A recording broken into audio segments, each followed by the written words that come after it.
নমস্কাৰ বন্ধুসকল, স্বাগতম জনাইছোঁ আপোনালোকক মোৰ ইউটিউব চেনেললৈ। আপোনালোকে জানে আজি APSCৰ এডভাৰটাইজ ৰিলিজ কৰা হৈছে আৰু আপোনালোকে যদি আবেদন কৰিম বুলি ভাবি আছিলে দেন আপোনালোকৰ কাৰণে ভাল এটা সুযোগ আকৌ আহিছে।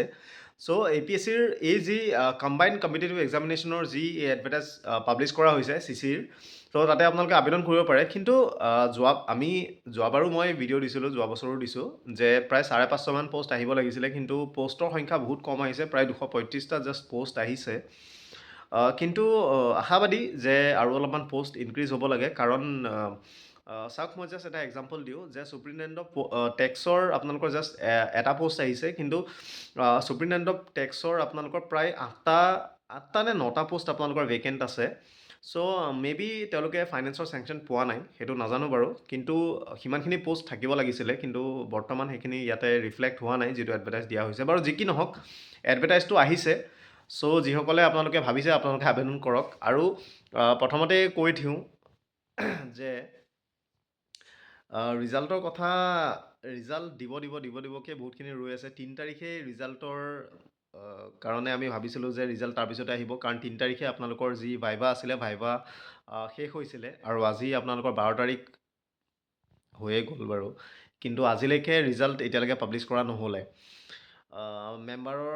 মেম্বাৰ কম হৈ আছিলে, মেম্বাৰো তেওঁলোকে ইতিমধ্যে এপইণ্ট কৰিলে 2জন, কিন্তু এতিয়ালৈকে নিদিলে। কিন্তু বিহুত নিদিব। যিমানখিনি আজি গম পালোঁ যে তেওঁলোকে বিহুটো খাই ল'বলৈ কৈছে, বিহুৰ পাছত তেওঁলোকে দিব। 16 তাৰিখলৈকে বন্ধ আছে। 17 তাৰিখে আহিব লাগে, 17 নহ'লে 18 তাৰিখে, সেইটো ডেফিনেটলি আহিব। এতিয়া কথা হ'ল, এই যিখিনি পষ্ট আহিছে, এই পষ্টখিনিৰ ক্ষেত্ৰত আপোনালোকে আবেদন কৰক, কিন্তু আবেদন কৰোঁতে এটা কথা মনত ৰাখিব, যিটো প্ৰথমতে আপোনালোকে APSCৰ ছাইটত আবেদন কৰিব লাগে। যিসকলে পুৰণা তেওঁলোকেতো জানেই, যিসকল নতুন, APSCৰ ৱেবছাইট খুলিলে আপোনালোকে যিটো OTR কৰিব লাগে, অৰ্থাৎ ওৱান টাইম ৰেজিষ্ট্ৰেশ্যন যিটো আপোনালোকে কৰিব লাগে, সেইটো কিন্তু ভালদৰে আবেদন কৰিব। কাৰণ ওৱান টাইম ৰেজিষ্ট্ৰেশ্যনখিনিত যদি আপোনালোকে কিবা খেলিমেলি কৰে, দেন আপোনালোকৰ পিছত কিন্তু সমস্যা হ'ব। সেইখিনি ভালদৰে কৰিব। গোটেই এডভাৰটাইজটো দেখাওঁ, একবাৰ চাই লওক। পষ্ট বহুতখিনি কম আছে, কিন্তু তথাপি আছে, আৰু মহিলা যদি আপুনি হয়, এডেড এডভান্টেজ। চাওক, এইটো হৈছে APSC ফালৰ পৰা পাব্লিছ কৰা যিটো এডভাৰটাইজমেণ্ট নাম্বাৰ হৈছে 2/2024। একটো আছিলে আপোনাৰ ইনস্পেক্টৰ অফ ফেক্টৰীজ, এইটো জাষ্ট ছেকেণ্ড এডভাৰটাইজ ওলাইছে 2024ৰ। CC 2024 আছিলে, মানে 24ত এডভাৰটাইজ পাব্লিছ কৰিছে, কিন্তু CC আপোনালোকৰ 2023 হিচাপে তেওঁলোকে দিছে। APSC will conduct the preliminary examination of combined competitive examination 2023। Okay, এইটো আপোনালোকৰ চাওক, পষ্টখিনি মই দেখাই দিছোঁ। পষ্টখিনি হৈছে আপোনালোকৰ ACS junior grade, Assam civil service আপোনালোকৰ আছে। টোটেল পষ্ট আছে 45টা। আপোনালোকে চাওক, এইফালে গ্ৰেণ্ড টোটেলত চাব, 45টা আছে, য'ত 12টা অকল ৱমেনৰ কাৰণে। চাওক, আপোনালোকে যেতিয়া এই লিষ্টখন চাব, এই লিষ্টখন চাওঁতে আপোনালোকে মনত ৰাখিব যে আপোনালোকে কেইটা পষ্টৰ কাৰণে এলিজিবল হয়। অ'কে, যদি জেনেৰেলৰ আপুনি যদি মানুহ হয়, জেনেৰেলৰ হ'লে আপোনালোকৰ কাৰণে অকল 21টা পষ্ট আছে, য'ত 6টা ৱমেনৰ কাৰণে ৰিজাৰ্ভ হয়। আপোনালোকে মাত্ৰ 15টা পষ্টৰ কাৰণে আপোনালোকে পৰীক্ষা দিব ACSৰ, সেইটো মনত ৰাখিব। সেই হিচাপত আপোনালোকে নিজৰ বস্তুখিনি আপোনালোকে কেলকুলেট কৰিব। টোটেল পষ্টটো চাই পেলাই লাভ নাই, আপোনালোকে নিজৰ কেটেগৰী ৱাইজ আপোনালোকে কিমানটা পষ্টৰ এগেইনষ্টত আপোনালোকে পৰীক্ষা দিব, সেইটো চাব। APSত আছে 35টা, য'ত 8টা ৱমেনৰ কাৰণে ৰিজাৰ্ভ আছে। যদি জেনেৰেলৰ হয়, 18টা পষ্ট মাত্ৰ আপোনালোকৰ APSৰ আছে, য'ত 5টা ৱমেনৰ কাৰণে ৰিজাৰ্ভ। 13টা পষ্টৰ কাৰণে আপোনালোকে পৰীক্ষা দিব। চুপ্ৰিণ্টেণ্ডেণ্ট অফ টেক্স মই ইয়াৰ পূৰ্বতে ক'লোঁ, ইয়াত মাত্ৰ এটা পষ্ট তেওঁলোকে দেখাইছে SC কাৰণে, কিন্তু প্ৰায় 8টা 9টা পষ্ট আছিলে। সেইখিনি মে বি এতিয়ালৈকে চেংচন হৈছে নে নাই হোৱা চাগে, নহ'লেতো দিলেহেঁতেন। মে বি এটা পচিবিলিটি আছে যে পষ্ট এড হ'ব পাৰে। এক্সাইজৰ ক্ষেত্ৰত এটা আছে, ফিনান্স ছাৰ্ভিচৰ 13টা আছে, BDO আছে 6টা, ARCS আছে 4টা, ইনস্পেক্টৰ অফ টেক্স আছে 4টা, ইনস্পেক্টৰ অফ লেবাৰ আছে আপোনালোকৰ 4টা, এছিষ্টেণ্ট এমপ্লয়মেণ্ট অফিচাৰ আছে এটা, ছাব ৰেজিষ্টাৰ 3টা, এছিষ্টেণ্ট একাউণ্টছ অফিচাৰ এইটো 107টা আছে, আৰু ইনস্পেক্টিং অডিটৰ আছে 11টা। এছিষ্টেণ্ট একাউণ্টছ অফিচাৰটো APSCত এই CCত ইনক্লুড কৰাটো কিমান দূৰ যুক্তি থকা সেইটো মই নকওঁ বাৰু, বাট এই বস্তুটো ইয়াতে ইনক্লুড কৰাটো ভাল হোৱা নাই। তেওঁলোকে ফিগাৰ্ছটো বঢ়াবৰ কাৰণে এই বস্তুটো ইয়াতে ভৰাই দিছে, কিন্তু এইটো ডেফিনেটলি ইয়াত ইনক্লুড কৰিব লগা পষ্ট নাছিলে বাৰু। যি কি নহওক, ইয়াতে এলিজিবিলিটিৰ কথা ক'বলৈ গ'লে আপোনালোকে চাওক, বাৰু apsc.nic.in আপোনালোকে আবেদন কৰিব লাগিব। পৰীক্ষাৰ ক্ষেত্ৰত আপোনালোকৰ চেণ্টাৰখিনি আপোনালোকে চাওক, প্ৰিলিমিনাৰী এক্সামিনেশ্যনৰ চেণ্টাৰ আপোনালোকৰ জাষ্ট এইখিনি আছে: আমিনগাঁও, বৰপেটা, বঙাইগাঁও, বিশ্বনাথ চাৰিআলি, ধেমাজি, ধুবুৰী, ডিব্ৰুগড়, ডিফু, গোৱালপাৰা, গোলাঘাট, গুৱাহাটী, হাফলং, হামৰেণ, হাটচিংমাৰী, হোজাই, যোৰহাট, কাজলগাঁও, কৰিমগঞ্জ, কোকৰাঝাৰ, মাজুলী, মঙলদৈ, মৰিগাঁও, মুছলপুৰ, নগাঁও, নলবাৰী, নৰ্থ লখিমপুৰ, শিলচৰ, শিৱসাগৰ, সোণাৰী, তেজপুৰ, তিনিচুকীয়া আৰু ওদালগুৰি। চ' এতিয়া আপোনালোকৰ মেইন কথা হৈছে যে আপোনালোকৰ টেণ্টেটিভ ডেট তেওঁলোকে দি দিছে, যিটো প্ৰিলিমছৰ ডেট তেওঁলোকে কৈছে যে 17 মাৰ্চ 2024 আপোনালোকৰ পৰীক্ষা হ'ব। ত' দেখা যাওক কি হয় বাৰু। তেওঁলোকে 17 মাৰ্চৰ ডেটটো তেওঁলোকে ধৰি দিছে আৰু মেইনছৰ এক্সামিনেশ্যন জুন বা জুলাইত হ'ব বুলি তেওঁলোকে দিছে। ভাল কথা বাৰু, হ'ব লাগে। চ' আপোনালোকে প্ৰিপাৰেশ্যন আপোনালোকে একদম আৰম্ভ কৰি দিয়ক, আপোনালোকে দেৰি নকৰিব। এতিয়া পে' স্কেলৰ কথা ক'বলৈ গ'লে, যিটো ACSৰ পষ্ট আছে, ACSৰ আপোনালোকৰ 30,000 পৰা 1,10,000 আপোনালোকৰ স্কেল হয়, পে'মেণ্ট 4, গ্ৰেড পে' 13,300। APSৰ 13,300 কেতিয়া কৰিলে? এইটো মই ন'টিচ পোৱা নাই বাৰু।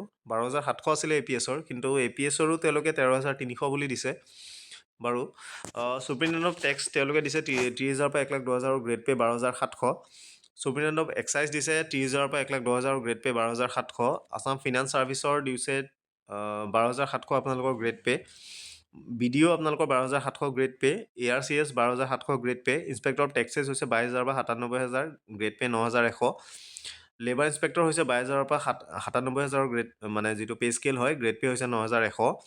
ইষ্টেট এমপ্লয়মেণ্ট অফিচাৰ হৈছে 9,400 গ্ৰেড পে', 22,000 পৰা 97,000 স্কেল হয়। ছাব ৰেজিষ্টাৰ 9,100 গ্ৰেড পে', 22,000 পৰা 97,000 স্কেল হয়।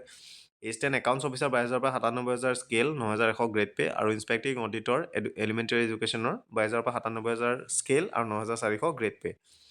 তো ইয়াতে APSৰটোহে ন'টিচ ওলাইছিলে চাগে, মই এতিয়ালৈকে দেখা নাই। APSৰ 12,700 আছিলে, তেওঁলোকে 13,300 কৰিবৰ কাৰণে লাগি আছিলে, কিন্তু ইয়াতে তেওঁলোকে যিহেতু উল্লেখ কৰি দিছে, তো মে বি হ'বও পাৰে বাৰু। যি কি নহওক, আপোনালোকে APSCrecruitment.in-তো গৈ পেলাই আপোনালোকে ৰেজিষ্ট্ৰেশ্যন কৰিব পাৰে। OTRটো কৰিব, ওৱান টাইম ৰেজিষ্ট্ৰেশ্যন কৰিব, আৰু এইখিনি বাকীখিনি আপোনালোকে জানেই। কিছুমান ফিজ আছে, আপোনালোকে এইখিনিতো আবেদন কৰোঁতে পাবই বাৰু, এইখিনি আৰু নকওঁ আৰু বেলেগকৈ। এতিয়া কথা হ'ল আপোনালোকৰ যিটো বয়স 21তকৈ তলত হ'ব নোৱাৰিব, 38তকৈ ওপৰ হ'ব নোৱাৰিব, এজ অন 1/1/2023। কিন্তু এইটো 23 নে 24, সেইটো 23 বুলি দিছে বাৰু। চ' 5 বছৰ ৰিলেক্সেশ্যন হ'ব up to 43 years for SC, ST plains আৰু ST হিলছ। OBC MOBCৰ কাৰণে 3 years ৰিলেক্সেশ্যন, আৰু PWD যিখিনি কেণ্ডিডেট আছে 10 বছৰ। এক্স ছাৰ্ভিচমেনৰ ক্ষেত্ৰত 50 yearsলৈকে পাৰিব। ইয়াৰ লগতে আপোনালোকৰ পৰীক্ষা হ'ব প্ৰিলিমছ, মেইনছ, আৰু তাৰপিছত আপোনালোকৰ ইণ্টাৰভিউ। চ' প্ৰিলিমছত আপোনালোকৰ পেপাৰ 1ত থাকিব GS 1, য'ত 200 মাৰ্ক থাকিব 2 ঘণ্টা, আৰু অবজেক্টিভ টাইপ থাকিব। পেপাৰ 2টো আপোনালোকৰ GS আপোনালোকৰ 2 হ'ব, মাৰ্কছ 200, 2 ঘণ্টাই থাকিব, অবজেক্টিভ টাইপে থাকিব। আৰু দ্বিতীয়খন হৈছে পেপাৰ 2খন হৈছে কোৱালিফাইং হয়। অ'কে, চ' সেইটো মনত ৰাখিব। চ' নিগেটিভ মাৰ্কিং আপোনালোকৰ থাকিব চবৰ হেৰিয়াৰ কাৰণে। তাৰপিছত আপোনালোকৰ দ্বিতীয় পেপাৰখনৰ ক্ষেত্ৰত 33% আপোনালোকে মিনিমাম স্ক'ৰ কৰিব লাগিব যদিও কোৱালিফাইং হয়। চ' মেইনছৰ ক্ষেত্ৰত আপোনালোকৰ ৰিটেন হ'ব, তাৰপিছত আপোনালোকৰ ইণ্টাৰভিউ হ'ব। তাৰপিছত আপোনালোকৰ মেইনছৰ ক্ষেত্ৰত তেওঁলোকে দিছে পেপাৰ 1খন এছেই হ'ব, 250 মাৰ্কৰ 3 ঘণ্টা হ'ব। পেপাৰ 2, 3, 4, 5, 6 এইকেইখন আপোনালোকৰ হ'ব GSৰ পেপাৰ, য'ত আপোনালোকৰ 250 মাৰ্ককৈ থাকিব প্ৰত্যেকখন পেপাৰ, আৰু 3 ঘণ্টা পাব প্ৰত্যেকখন। ইণ্টাৰভিউত থাকিব 180 মাৰ্ক। আপোনালোকে ৰিচেণ্টলি আপোনালোকে জানে, আপোনালোকক এইটো ইনষ্ট্ৰাকশ্যন দিয়া হৈছিলে যে 275ৰ পৰা 180 মাৰ্ক কৰিব লাগে। চ' এইবাৰ তেওঁলোকে এডভাৰটাইজত 180 মাৰ্ক বুলি তেওঁলোকে উল্লেখ কৰিছে। চ' 1680 টোটেল মাৰ্ক। চ' ইণ্টাৰভিউ মাৰ্কটো যিহেতু 180 কৰিছে, এইটো যথেষ্ট ভাল কাম এটা হৈছে। আৰু মই সেই বস্তুটোৱে ভাবোঁ যে যিহেতু 275ৰ পৰা 180 কৰিছে, এইটো যথেষ্ট এটা ভাল কাম হৈছে। চ' ইংলিছ বা আছামিজ দুইটা লেংগুৱেজতে আপোনালোকে লিখিব পাৰিব। যিকোনো এটা লেংগুৱেজত আপোনালোকে লিখিব পাৰিব, ইংলিছতো লিখিব পাৰে, আছামিজতো আপোনালোকে পেপাৰ লিখিব পাৰে। চ' 1:3 ৰেচিঅ'ত মাতিব আপোনালোকৰ ইণ্টাৰভিউৰ কাৰণে। চ' এইখিনি বহুতখিনি বস্তু আছে বাৰু। চ' আপোনালোকে এইখিনি চাই ল'ব, গোটেই এডভাৰটাইজ আপোনালোকে APSCত পাই যাব। আৰু অনলাইন এপ্লাই কৰিবৰ ক্ষেত্ৰত আপোনালোকে APSCrecruitment.in-ত আপোনালোকে যাব পাৰে। আপোনালোকে OTRত আপোনালোকে নিজৰ ডিটেইলখিনি ভৰাব লাগিব। তো এইখিনি নৰ্মেল আপোনালোকে আবেদন কৰাৰ ক্ষেত্ৰতে আৰু। চ' যদি স্ক্ৰাইব লাগে, দেন ফিজিকেল লিমিটেশ্যনৰ আপোনালোকে এইখিনি ভৰাই দিব লাগিব। তাৰপিছত আপোনালোকে চাওক এইখিনি স্ক্ৰাইবৰ ক্ষেত্ৰত গোটেইবিলাক। চ' এইখিনি আৰু আপোনালোকে গোটেই এডভাৰটাইজটো চাই ল'ব বাৰু। বাকীখিনি মই গোটেই আদাৰ দেন দিছ আপোনালোকৰ গোটেইখিনি দেখাই দিছোঁ, সেইখিনি চাব আৰু। এইটো এডভাৰটাইজ আপোনালোকে যিসকলে ভাবিছে আপোনালোকে আবেদন কৰিব। আৰু আবেদন যিহেতু আৰম্ভ হ'বই আপোনালোকৰ কাৰণ 17 জানুৱাৰীৰ পৰা আপোনালোকৰ 6 ফেব্ৰুৱাৰীলৈকে যিহেতু আবেদন চলি থাকিব, আপোনালোকে আবেদনটো ভালকৈ কৰিব। কাৰণ ৰেজিষ্ট্ৰেশ্যন কৰোঁতে আপোনালোকে বহুতখিনি বস্তু বহুতেই কেতিয়াবা বহুতখিনি ভুল কৰে, সেইবিলাক নকৰিব। ভালদৰে আপোনালোকে চাই চিতি পেলাই, যিহেতু অলপ টাইম আছে, ভালদৰে চাই চিতি পেলাই আপোনালোকে আবেদন কৰিব।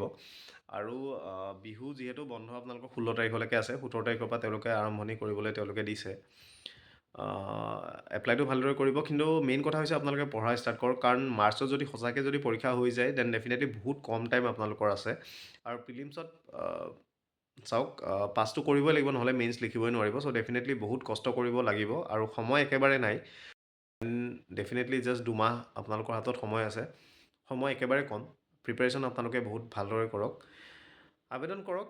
আৰু কাৰণ সময় বেছি নাই, বিহুটো খাই লওক, আবেদন কৰক আৰু পৰীক্ষাৰ কাৰণে লাগি যাওক। Thank U.